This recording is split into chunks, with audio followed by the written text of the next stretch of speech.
Hey guys, it's me Jack and I'm back with another review. Today I will be talking about Godzilla x Kong, The New Empire.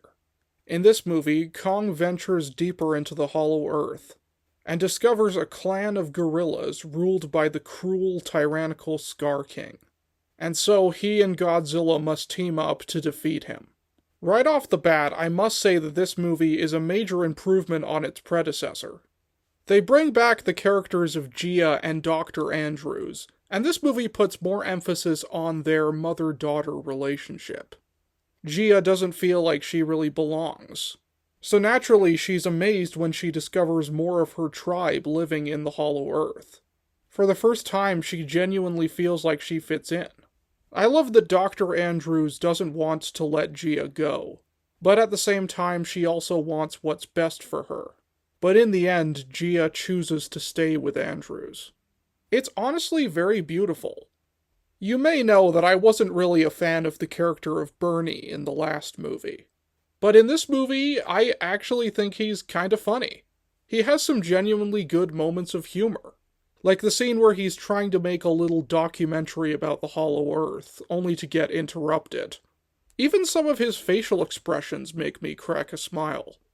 The character of Trapper is alright, but he's nothing great.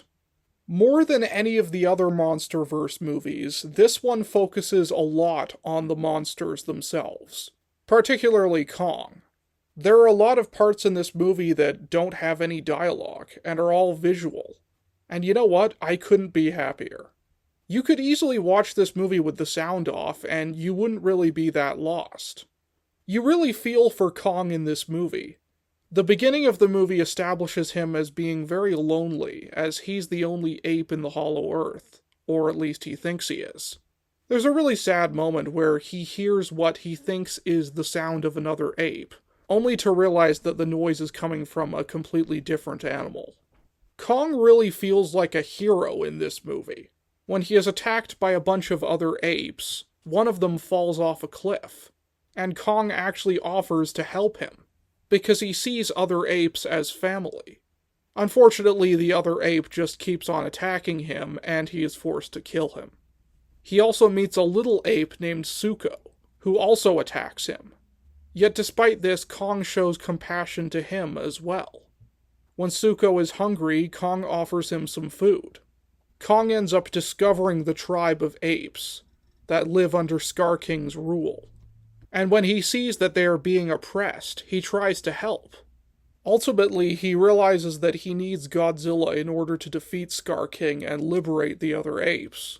And when he goes to Godzilla to try to get him to join him, you really feel sorry for him. He clearly doesn't want to fight, but Godzilla just keeps attacking him. It isn't until Mothra shows up and tells Godzilla that he needs to help Kong that the two of them unite. And in the end, Kong ends up winning and freeing the other apes. Godzilla is his usual badass cool self, but I like that they give him some cute moments as well. Particularly the part where he just cuddles up in the Colosseum in Rome, and goes to sleep like he's a giant cat. Suko, the little ape that Kong befriends, is adorable, as to be expected. It's nice to see King Kong act as sort of a father figure, even if Suko isn't technically his child. I also like that they didn't make him one note. He isn't just cute all the time. Hell, when he first meets Kong, he attacks him. But ultimately, he is inspired by Kong's courage, as Kong is the first ape to stand up against Scar King. And that inspires Suko to help defeat him. And ultimately, Suko is the hero, as he uses Kong's axe to destroy the crystal that Scar King uses to control Shimo, freeing her from Scar King's control. Speaking of Scar King, I fucking love this guy. Where a lot of the other villains in these kaiju movies are just sort of forces of nature, Scar King is a genuine villain. When he's introduced, you just see the silhouette of this ape sitting on this throne. And as he comes out and all the other apes bow down to him, you know that you don't want to fuck with this guy. I love when he sees King Kong has a metal tooth and he just starts laughing at him. but then that laughter quickly turns to rage as he runs over angrily to Suko. Another ape, presumably Suko's mother, stands up to him. And for a second there, it seems like she's gonna be okay. But then Scar King just looks at Kong, gives him a sinister smile, and kicks the ape into the fire down below. You could tell that this guy just enjoys everything that he does. I also like how, despite being clearly very formidable, he's also a bit of a coward. When he fights Kong, and it seems like there's a possibility that Kong could defeat him, he just summons Shimo and gets her to kill Kong. And the fact that he controls Shimo using pain just makes you hate him even more, and makes it all the more satisfying at the end when they free Shimo and she destroys him. The film does a good job of expanding the universe, particularly showing us more of the Hollow Earth.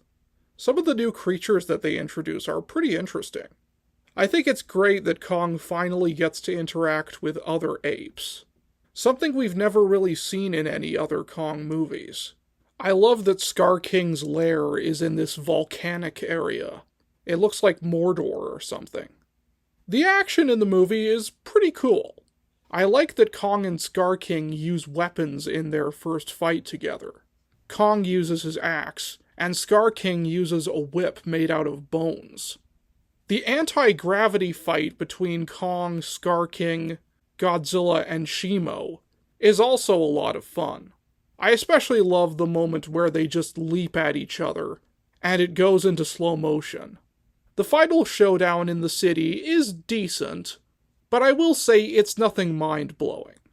Nothing quite lives up to the final fight between Godzilla and Kong in the last movie. But honestly, overall, I think this is a pretty good film. Is it high art? Absolutely not. But it's a lot of fun. I feel like it's just the right amount of goofy. I mean, Kong gets a robotic arm.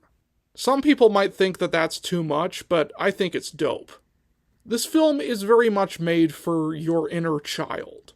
A criticism that I've heard for this movie is that it feels like a kid playing with his toys. But honestly, that's why I like it. It takes me back to a more innocent time of my life. I could totally see myself doing this with my toys as a kid. But at the same time, there's enough heart and emotion to this movie that makes it feel like more than just mindless action. I'm going to give Godzilla x Kong: The New Empire a 7.5 out of 10.